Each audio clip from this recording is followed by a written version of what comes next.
Thank you. Before I ask the question I was going to ask, I want to go back to neighbourhood policing. In Merton, we've lost both our front counters in Wimbledon Police Station and Mitcham Police Station. Why do you think that front counters, police stations aren't important to neighbourhood policing? So let's think about sort of separate out police stations, police bases and the actual front counter. In terms of front counters, they are rarely used in much of London. And the arrangements that we've gone to in London are similar, in some cases more generous than what you'll see in forces around the country who've gone here over the last 10 years.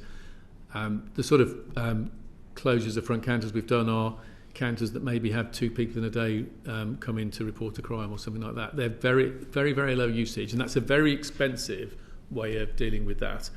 And actually, if you speak to communities, picking up the point made last, what people want most is the patrol in their area, and I'd rather be cutting the front counters that almost nobody uses than the patrol on the streets. In terms of buildings and presence, clearly it's important to have officers distributed across London. It's also important to have neighbourhood policing teams close to their patch. In an ideal world, you want them to be able to walk out their base and be on their patch with maybe a 20-minute walk. Of the sort of best part of 700 wards in London, there's over 100 we can't do that in, which I'm disappointed in. We recently published a new estate strategy, which is unaffordable, but it's deliberately put out there to challenge sort of local and national government about funding the infrastructure policing properly, because we have a large part of our estate is suboptimal, and the amount of money we need to spend just to keep our existing buildings working is not available. So our budget doesn't even cover keeping sensible standards in the existing buildings. When we look at other challenges, such as wanting to put bases for neighbourhood teams closer to communities, or needing to meet the challenge of the electrification of vehicle fleets, which has a big impact for policing because we have to put massive charging infrastructures in place. And this isn't about chasing any green targets, this is simply following the speed of the market change. There's some multiple billions we need to spend on estates over the next few years we don't have, and that's the challenge.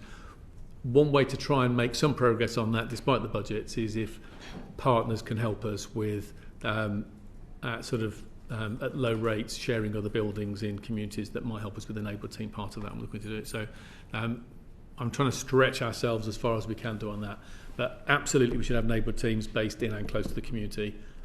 The evidence is that people you'd rather have them on the streets tackling issues than in a front counter doing very little.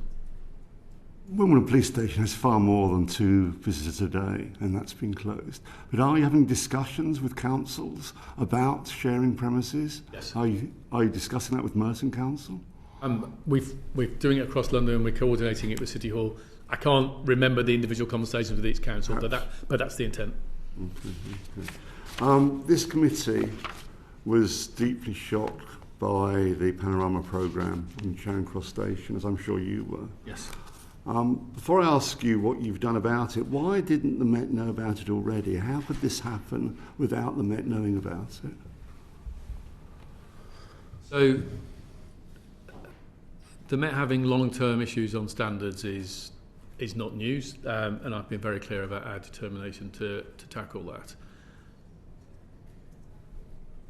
We have, so as I said at the start, we've removed 1,500 people from the organisation because of standards issues, whether that's through vetting, whether that's through misconduct investigations, etc. That's well over 3 times the pre-existing rate. It's beyond anything that's ever been done before. One of the areas I've had to put more resources into is our professional standards environment. That has had a big positive effect on the organisation, but we're not through it yet, and there are still pockets in the organisation we're identifying where people are hunkering down despite the efforts of our team, and that's what you would expect. If I just describe the efforts that we've done so far, I think it's easiest to describe the strategy in 3 parts. Firstly, tightening the front door. So the first thing is, what's your vetting like at point of entry? And it was 2 weeks, and we've now sort of more than doubled the failure rate at the front door through more intrusive checks and more assertive decision making. So you sort of get the front door tighter, and there's more work we're doing going forwards, acquiring new social media monitoring tools and other things. Secondly, you encourage more reporting and get more vigorous in responding to allegations in the organisation. As I said earlier, our good people want to be in a good organisation, and we've got 3 times as much reporting, and that's helped generate people leaving the organisation. But thirdly, you have to look at all the material you already have and look back at legacy issues. Legacy information about people that hasn't been dealt with, where if you look back at all the things you know about John Smith, it's very obvious he shouldn't be a police officer.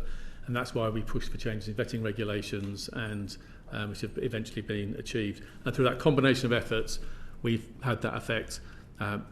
We are making good progress to being as robust as you could possibly be, but we're still finding issues. We found an issue on one of our BCUs with a group of leaders who were involved in a sort of a criminal conspiracy, and they've all been arrested and suspended. We had the case at Panorama unfurled for us, and there's other things we're finding. So we're going to keep turning these cases up, and we're going to keep getting there. There'll be fewer and fewer of them, but an organisation that is ruthlessly determined about its integrity and its reputation and is coming from a difficult place, this is what you'll see on a regular basis. Were you aware that there were problems in Charing Cross before the Panorama programme? Were you aware of any problems, or was it a difficult station? Was it known as having problems? There wasn't a particular strand of information about that misconduct. And I think when you watch the programme, you see a group of people in a very closed environment in custody, and you see a small number of them behaving in a really toxic way, and other people afraid to challenge them. It's a really troubling thing to see. And some of the attitudes they displayed were vile. So that hadn't been surfaced. I've just come from a leadership summit. We've been doing some work with our top 700 leaders about how we get more intrusive as a leadership team, what can be done differently.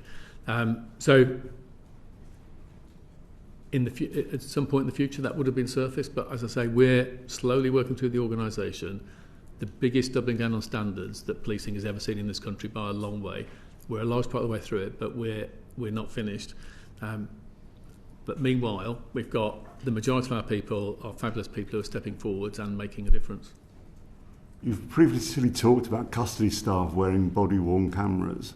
Has that developed, that idea? So I think we put in the letter back to you when you wrote to us when that happened about sort of the ideas we were exploring. That was a long list of ideas. That's one we decided not to do. We've come to the conclusion the CCTV coverage in custody is so close to ubiquitous that actually body-worn videos wouldn't actually add much to that environment. And we've identified 1 or 2 black spots in corridor corners and things in custody blocks that we're closing down through CCTV rather than body-worn video. Can I just bring Chris Morring very quickly? Yes, thank you, Chair.